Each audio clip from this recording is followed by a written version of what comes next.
Hello दोस्तों, मेरा नाम शाहीन है। मैं आपकी दोस्त अपने इस यूट्यूब चैनल पे आपका स्वागत करती हूँ। आज की मेरी वीडियो है बच्चों में गुस्सा और नासमझी।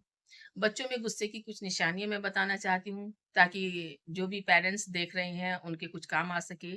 ठीक है? बच्चों में गुस्से की कुछ खास निशानियाँ होती हैं, जैसे बच्चों का दाँत पीसना, बच्चों का अचानक से चुप हो जाना या बच्चों का ज़्यादा बोलना, हाथ पटकना, पैर पटकना और चिल्लाना। ये कुछ ऐसी निशानियाँ हैं जो बच्चों में गुस्सा होने का प्रूफ देती हैं। कुछ माँ-बाप ऐसे होते हैं अपने बच्चों के गुस्से को गुस्से से जवाब देते हैं, ये ठीक नहीं है। यदि ऐसे जो पेरेंट्स करते हैं वो समझ लें, ये बहुत हानिकारक भी हो सकता है। इससे उनके बच्चे की जान को या उनको भी नुकसान पहुँच सकता है। यदि हमारा बच्चा गुस्सा कर रहा है, तो हमें उस समय शांत रहना है। माता-पिता शांत रहकर अपने बच्चे को शांत करें, उससे गुस्सा होने का कारण पूछें, ना कि उसको उस गुस्से का जवाब गुस्से से दें। ठीक है? उसे ये एहसास कराएँ कि वो उसके माता-पिता नहीं, उसके दोस्त हैं और उसे अपने गुस्से की वजह अपने माँ-बाप से बतानी चाहिए। इसी तरह से दोस्तों यदि माँ-बाप बच्चे के गुस्से को समझेंगे और उसको गुस्से का जवाब गुस्से से नहीं देंगे, तो शायद वो अपने गुस्से को शांत कर सके और बच्चा किसी भी नुकसान से बच सके।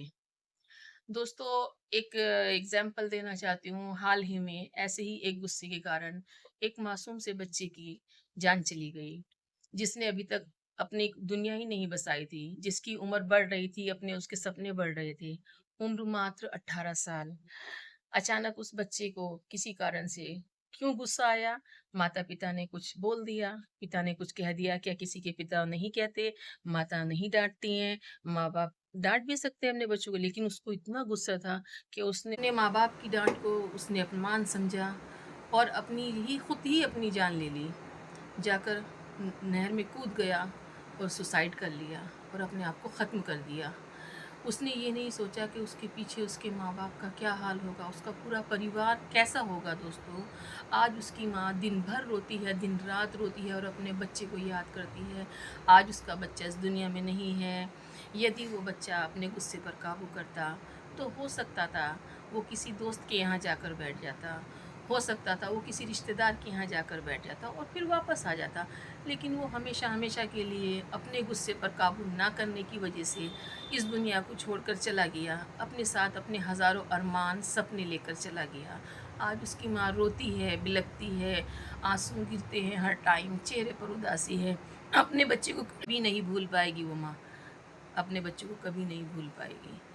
इसीलिए दोस्तों कहते हैं कि गुस्सा बहुत बुरी चीज़ होती है। जिन बच्चों में गुस्सा होता है, उनके माँ-बाप को थोड़ी समझदारी से काम लेना चाहिए और बच्चों को शांत होकर समझाना चाहिए और अपने बच्चों का गुस्सा धीरे-धीरे ख़त्म करने के लिए सभी प्रयास करने चाहिए और उन्हें अच्छा और सही समझाना चाहिए और उन्हें प्यार देना चाहिए दोस्तों।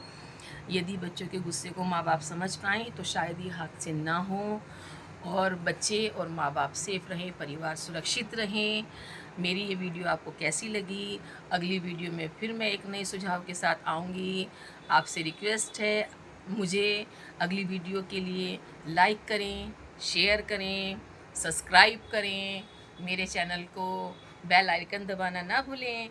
बाय बाय दोस्तों।